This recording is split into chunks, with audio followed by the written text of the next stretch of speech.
3/8 bowl gouge. It's a 3/8 bar. Actually, in Europe we call it a 1/4 inch because it's a 1/4 inch flute. It can't take any more than a 1/4 of an inch cut. So you could put a 1/4 of an inch flute on an inch bar and it would still only cut a 1/4 of an inch. So that's why we measure the flute size. What we're going to do, same thing, that bevel has to follow the outside profile. This is a smaller tool. It's going to take a smaller cut with more control. I can't use this all the way into the bowl because it's too long, too thin, and it'll flex as I get deeper in. You could try using a tool rest, one of those curved tool rests that will keep you closer to this piece of wood for the control.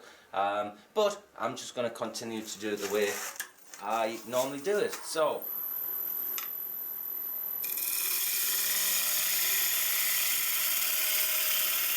Nice sharp tool. It's amazing the difference. Even though it's a smaller tool, it's taking just about as big a cut with a lot more control. Very underestimated tool, this one. It's an excellent little tool. It's about 40 to 45 degrees, depending on what I'm doing, and you just drop it in the jig. You don't use the vary grind. We're not splitting wings back. Drop it in the jig, get the bevel flush with the wheel, and just roll it around.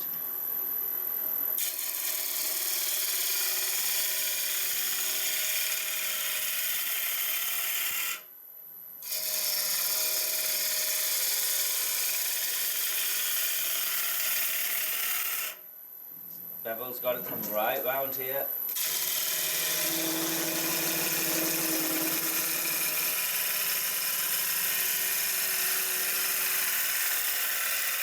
Just doing a slow cut around where those faults are. Just going to lean over to here.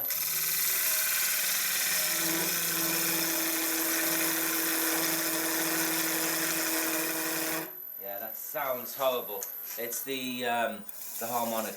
The cut, that first 3/4 of an inch is nice and clean. A couple of lines on there, and come back when I've got a little bit more room and do one nice sweetened cut for maybe, if that's 3/4, maybe 1.5 inches, cleaning that up. So there you go, we've got the first, say, 1/2 inch done. All we have to do now is just repeat those steps.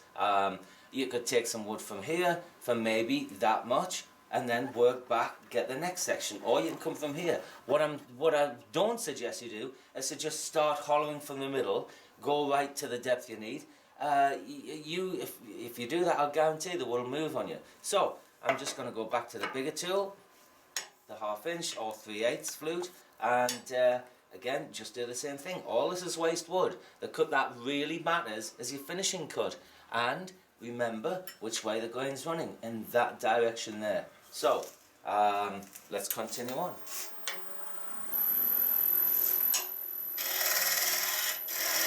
So if I can get that speed a little faster. It's a little, but it's slower than I'd normally turn. A lot of you guys will probably see that. It's because of the unbalancedness.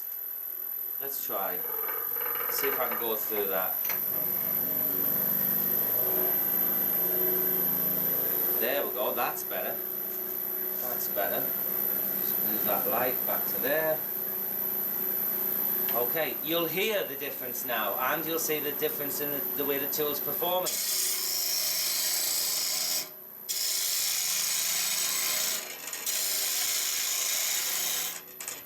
Tool's rattling.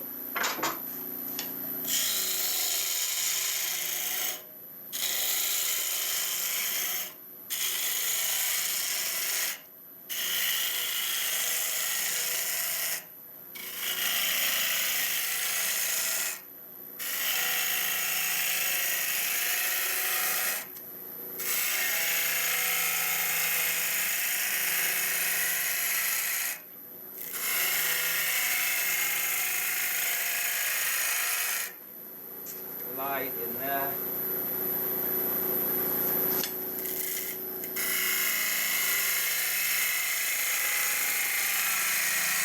Taking slightly smaller cuts to where those faults are.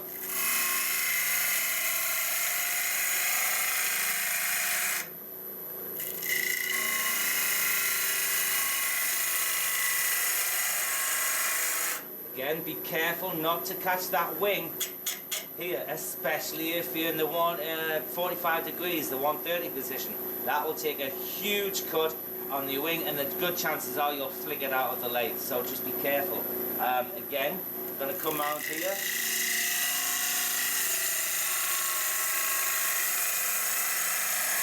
Take it down a step at a time.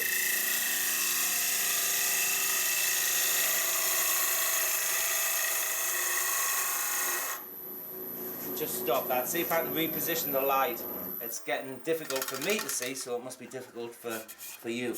But again, nice clean cut, no tear out. That's what we're looking for. So let's just reposition this. Put that there. That's better. That's much better.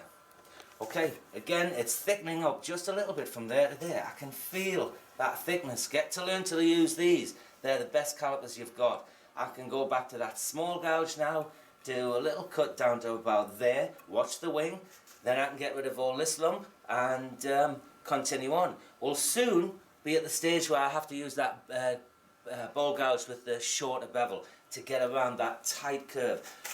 Where most people get a bowl wrong is the transition from this curve, let's come out here, from that curve there, sorry, we'll go there, from that curve to around the bottom. That's where most people get it wrong on the transition, and they tend to get it too thin.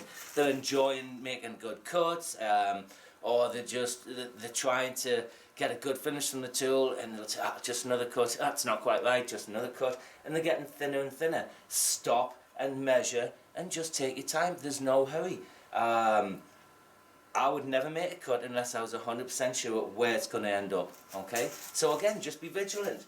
There's no hurry to this whatsoever. So, back to this little gouge. Coming right round there.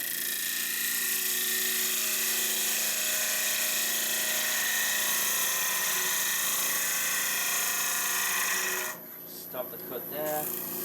Feel it. Maybe one more.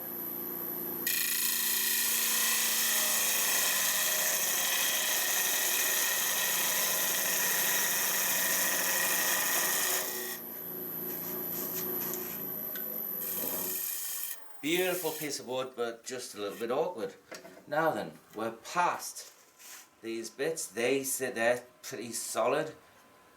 That, where that burn hole is there, that should be okay. There's enough wood around there. That split doesn't go any further. I'm just keeping an eye on this. I'm not going to do anything to harm my health over a piece of wood. So I just don't want it to break apart. It's not very pleasant.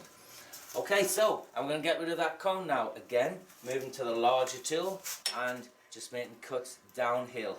You could do push cuts if you wanted to practice your push cuts. I wouldn't suggest, well, you could do the draw cut down to about here, but be careful, you'd start to move on to the tip of the tool and there's a risk you can catch. I prefer this method. It's easier. All I'm doing is just pushing my hip around there.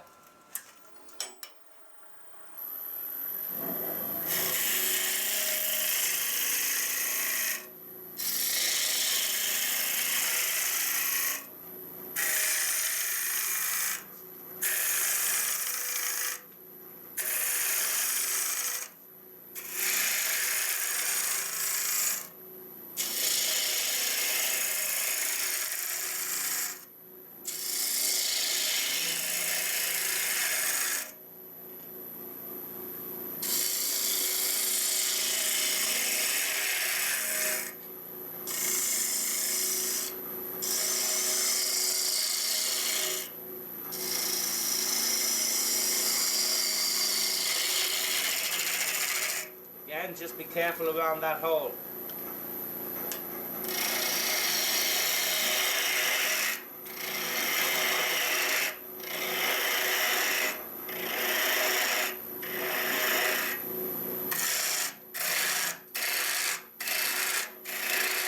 I can feel and hear the tool vibrating.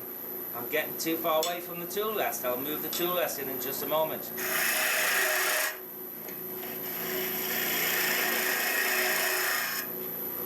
Okay, let's stop that. The other thing is it's slightly undercut. Shavings are going to collect in there, and that can throw it off slightly as well. So stop from time to time, get rid of those shavings.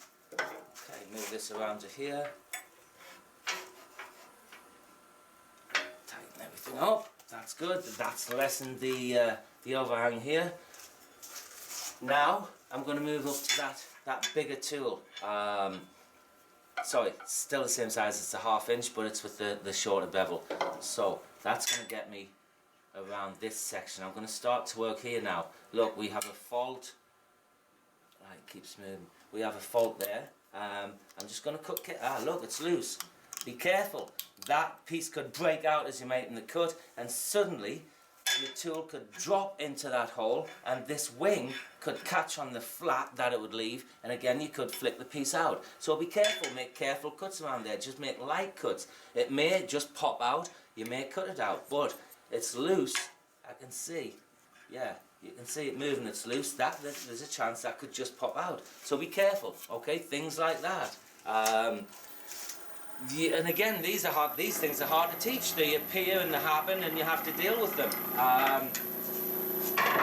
So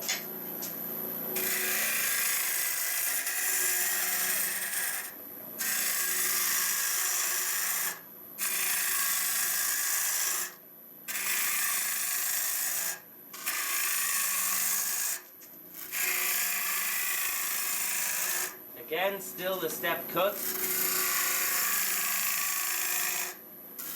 Get rid of those shavings.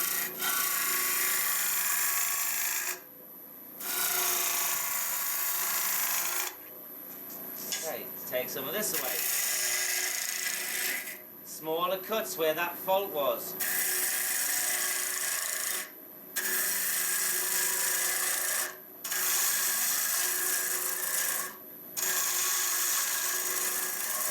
Just being careful around there. Get that light further in. There we go.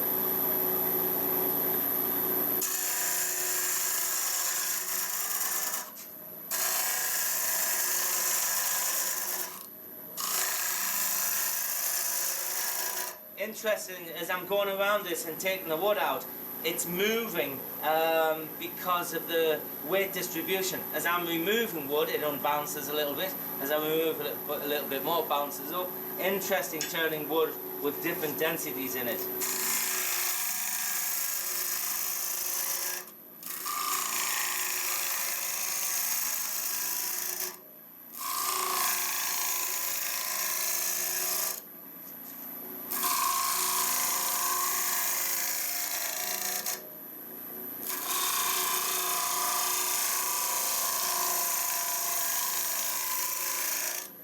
I'm just going to stop that, have a look, assess what's happening here, check my thickness. Right, good. What I can do now, I'm going to move the tool rest into here, a little bit closer. I'm going to get the back to the long grind, just using the tip of the tool. I'm slightly deeper in now, so I've moved up to a thicker tool because of the flexing on the smaller tool. Let's make a small cut down here.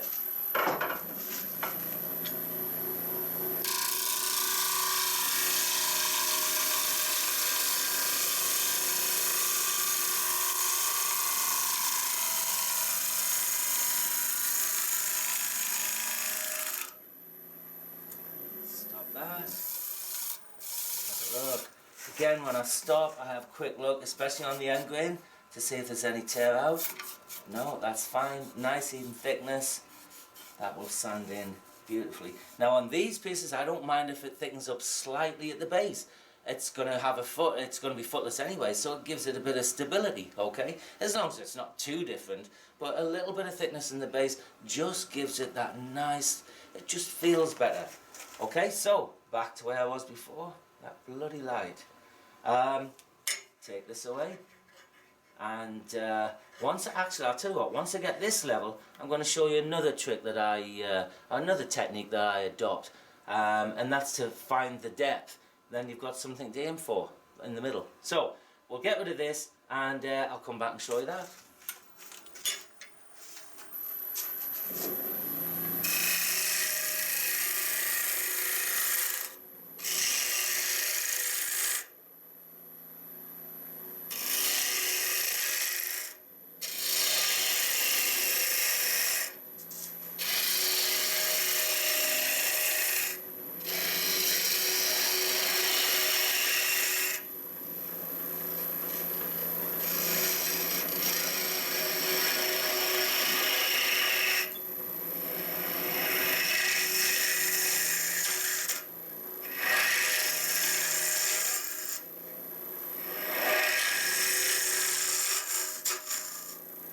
Watch that wing if you come out here. Be very careful.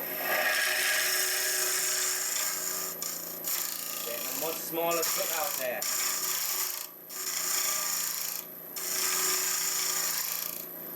Okay, let's switch that off.